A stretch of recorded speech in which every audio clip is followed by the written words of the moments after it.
Okay, we are starting with chapter number 1, nature purpose and scope of business. आपको ये introduction देख लेना है टेक्स्ट बुक में से.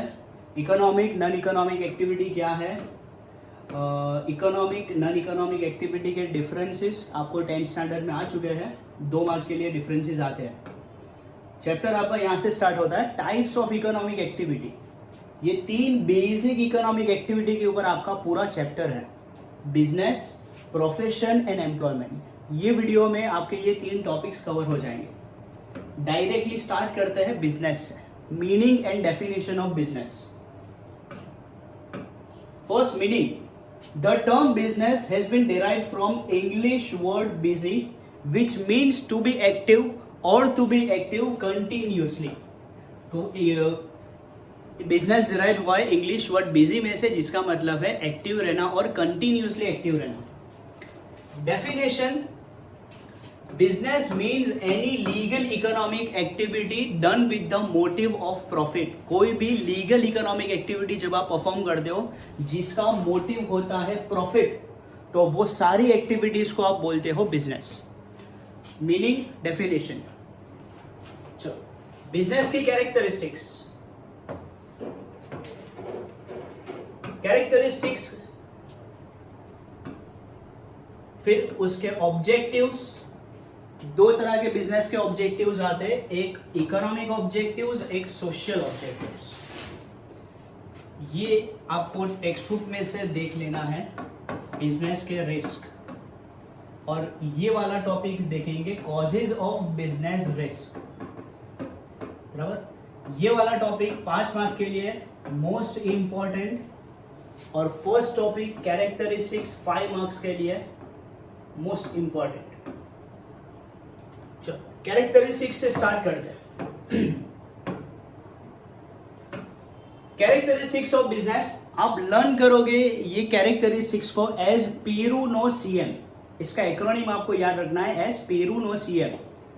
P stands for profit, E stands for exchange of goods and services, R stands for risk and uncertainty, U stands for utility, जो पूरा बनेगा creation of utility.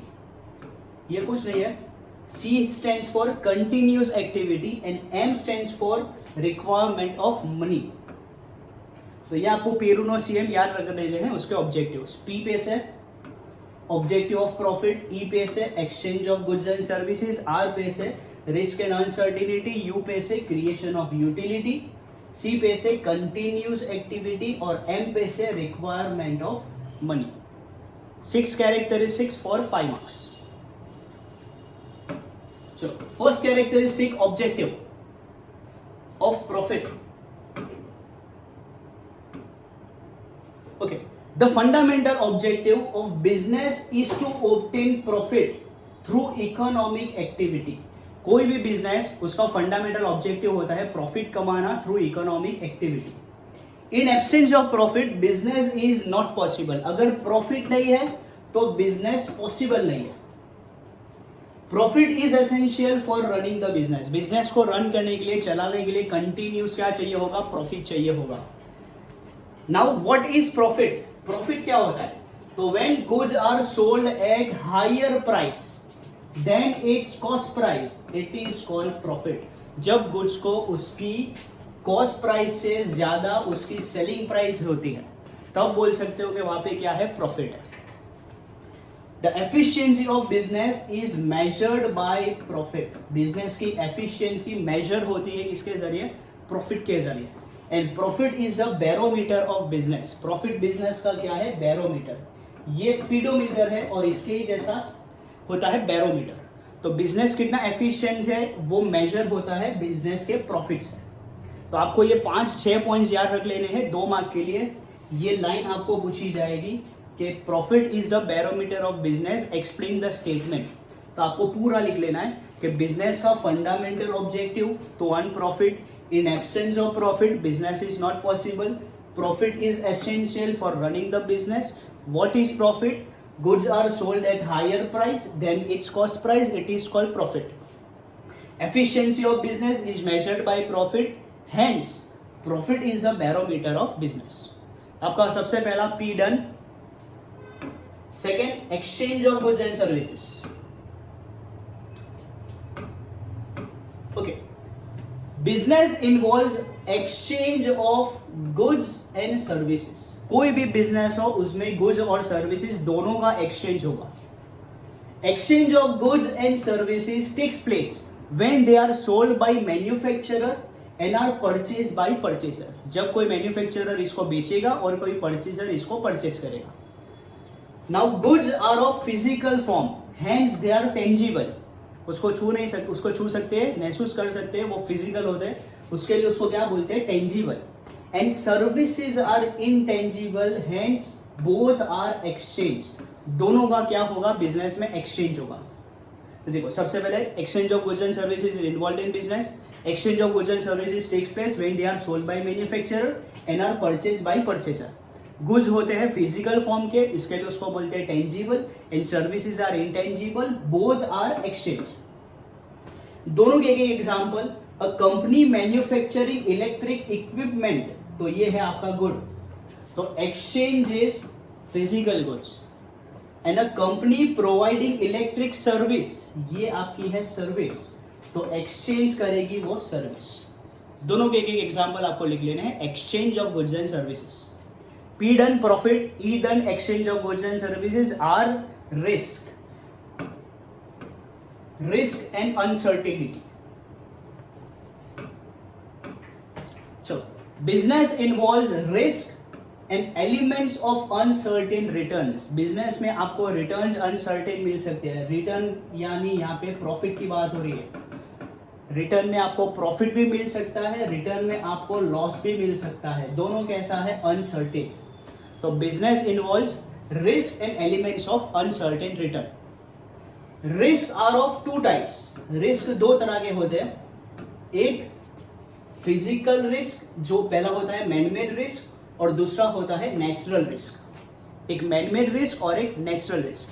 Manmade risk में से यहाँ पे टोटल 8 से 9 है. इसमें से आपको कोई भी 5 देख लेने हैं कि कौन से मैनमेड रिस्क होते हैं. तो भाई fire, accident, strikes of employees, आपके एम्प्लॉय स्ट्राइक्स पे उतर गए, रायट्स, कम्युनल रायट्स हो गए कोई भी पर्टिकुलर रिलीजियस के बीच में, robbery, theft, change in technology, ये सारे आपके आएंगे मैनमेड रिस्क, जिसके वजह से आपका बिजनेस गिर सकता है, लॉस में जा सकता है.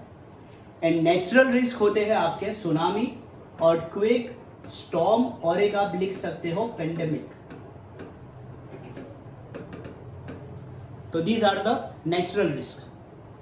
तो ऊपर business involves risk and elements of uncertain return. फिर बोलना है कि भाई risk are of two types, manmade risk and natural risk. Manmade risk में यहां से कोई भी 5, नेचुरल रिस्क में से आपको यहाँ पे जो लिखे वो ही 4. अब all these risk adversely affect the profit of the business. ये दोनों तरह के रिस्क आपके बिजनेस के प्रॉफिट को क्या करेंगे, अफेक्ट करेंगे, यानी प्रॉफिट को गिरा सकते हैं या तो बढ़ा भी सकते हैं. चलो, P done profit, E done exchange of goods and services, R done risk. 2 risk आपको याद रखने हैं, PER. अब आएगा U, that is creation of utility. Creation of utility आपके बिजनेस की कैरेक्टरिस्टिक्स का सबसे इंपॉर्टेंट कैरेक्टरिस्टिक है. One of the most important characteristic of business. ये अकेली कैरेक्टरिस्टिक आपको 2 या 3 मार्क में आ सकती है. तो ये कैरेक्टरिस्टिक आपको सबसे हाईएस्ट रेटेड में लर्न कर लेनी है. चलो, first, what is creation of utility? To provide satisfaction to the consumer either by use of goods और service is called creation of utility. जब आप आपके कस्टमर को या तो प्रोडक्ट या तो सर्विस, दोनों में से जो भी एक चीज प्रोवाइड करके जब आपके कस्टमर वो चीज को इस्तेमाल करके खुश होते हैं, सेटिस्फाई होते हैं, तो आप बोल सकते हो कि भाई आपने क्रिएट किया है utility. Creation of utility takes place in 3 ways. That is creation of form, creation of place, creation of time. तो क्रिएशन ऑफ यूटिलिटी तीन तरह की होती है. एक creation of time, creation of form और क्रिएशन ऑफ प्लेस. सबसे पहला कॉन्सेप्ट देख लो. क्रिएशन ऑफ यूटिलिटी यानी क्या, कि providing satisfaction to the consumer either by product और सर्विस, ईदर बाय गुड्स और service, it is called creation of utility. Then creation of utility is of 3 types, बराबर, form, place and time. अब form क्या है? First, creation of form. When a raw material is converted into consumable finished goods, तो here creation of form takes place. Raw material था, कुछ भी काम का नहीं था, तो वो रॉ मटेरियल को कन्वर्ट करके फिनिश्ड कंज्यूमेबल प्रोडक्ट में कन्वर्ट कर दिया. तो यहां पे हो गया creation of form. Creation of form कौन करता है? तो भाई इंडस्ट्रीज, फैक्ट्रीज, ये लोग पूरा का पूरा रॉ मटेरियल को एक तैयार रेडीमेड प्रोडक्ट, कंज्यूमेबल प्रोडक्ट में आपको कन्वर्ट करके दे देते हैं. तो इसको बोलते हैं creation of form. Second, creation of place. When goods are carried from the place of production to the place of consumption, creation of place utility takes place. जब कोई एक रेडीमेड प्रोडक्ट को प्रोडक्शन वाली जगह से कंजम्पशन वाली जगह पे ले जाया जाता है, तो यहाँ पे क्रिएट होगा creation of place. Creation of place utility is created by transportation. ये कौन क्रिएट करता है? ट्रांसपोर्टेशन. क्योंकि ट्रांसपोर्टेशन ही होगा जो आपके प्रोडक्ट को प्रोडक्शन वाली जगह पे से कहां पे ले आएगा? कंजम्पशन वाली जगह पे. चलो, third, time. Goods are stored when not in need and they are supplied when they are in need. तो your creation of time takes place. भाई गुड्स की जब मार्केट में डिमांड नहीं थी, नीड नहीं थी, तब वो प्रोडक्ट को कहीं पे आपने स्टोर किया, और जब प्रोडक्ट की मार्केट में डिमांड आ गई तो आपने वही प्रोडक्ट को मार्केट में क्या किया? सप्लाई किया. तो this is called creation of time utility. तीनों दिन क्लियर कर दो. सबसे पहला तो क्रिएशन ऑफ यूटिलिटी क्या है? तो जब आप आपके कंज्यूमर को प्रोवाइड करते हो प्रोडक्ट और सर्विस, उससे आपका कंज्यूमर सेटिस्फाइड होता है, तो आप बोल सकते हो कि क्रिएशन ऑफ यूटिलिटी आपने क्रिएट किया है. वो तीन तरह का होता है: फॉर्म, प्लेस, टाइम. फॉर्म में क्या बोलना है कि रॉ मटेरियल कन्वर्ट हो जाएगा कंज्यूमेबल फिनिश्ड गुड्स, तो क्रिएशन ऑफ फॉर्म. प्लेस में क्या बोलना है? तो from the place of production to the place of consumption, तो इसको बोलोगे क्रिएशन ऑफ प्लेस यूटिलिटी.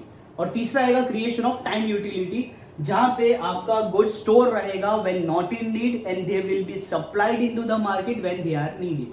तो your creation of time takes place. Profit, exchange of goods and services, risk and uncertainty, और क्रिएशन ऑफ यूटिलिटी. फिर आपका आएगा continuous activity. दो last characteristics एकदम सिंपल है. कंटिन्यूअस एक्टिविटी, बिजनेस एक कंटिन्यूअस एक्टिविटी होनी चाहिए. तो business is an ongoing monetary activity. ये ऑन गोइंग मॉनिटरी एक्टिविटी है. Businessman does the activity of purchase and sale continuously with an objective of profit, with a motive of profit. If a trader constructs a building for his own residence, एक trader ने एक building खरीदी, वहां पे वो रह रहा है, 10 साल रहा, 5 साल रहा, 5 साल के बाद उसने बिल्डिंग बेची, उसको प्रॉफिट भी मिला, but it is not a business. भाई आप चेक कर सकते हो, यहाँ पे उसने परचेस भी की बिल्डिंग, 5 साल के बाद उसने बिल्डिंग को सेल भी किया, उसने प्रॉफिट भी कमाया, पर ये बिजनेस नहीं है, क्योंकि 5 साल तक ये एक्टिविटी कंटिन्यूस नहीं थी. 5 साल में एक ही बार परफॉर्म की या तो 2 ही बार परफॉर्म की, तो it is not a business. आपका बिजनेस कंटिन्यूस भी होना चाहिए, उसमें कंटिन्यूस परचेज भी होना चाहिए, सेल भी होना चाहिए, साथ में प्रॉफिट भी होना चाहिए, तो ही वो क्या है? बिजनेस है. तो आपको ये एग्जांपल याद रखना है कि if a trader constructs a building for his own residence, later on sells it and earns profit, it is not a business, because the activity of purchase and sale of building is not continuous. ये continuous नहीं था. Last characteristic, requirement of money. Money is required from the beginning to the end of the business. Business को start करने से लेके business को खत्म करने तक आपको पैसा चाहिए होगा. Money is required to manufacturer in factories to produce the goods and also by trader to purchase that goods.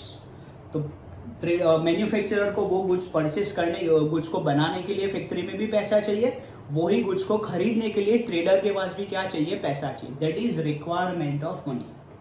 आपको यहां तक ही पूरी कैरेक्टरिस्टिक्स कंप्लीट करनी है. ये इकोनॉमिक एक्टिविटी आप नहीं करोगे. 6 कैरेक्टरिस्टिक्स फॉर 5 मार्क्स.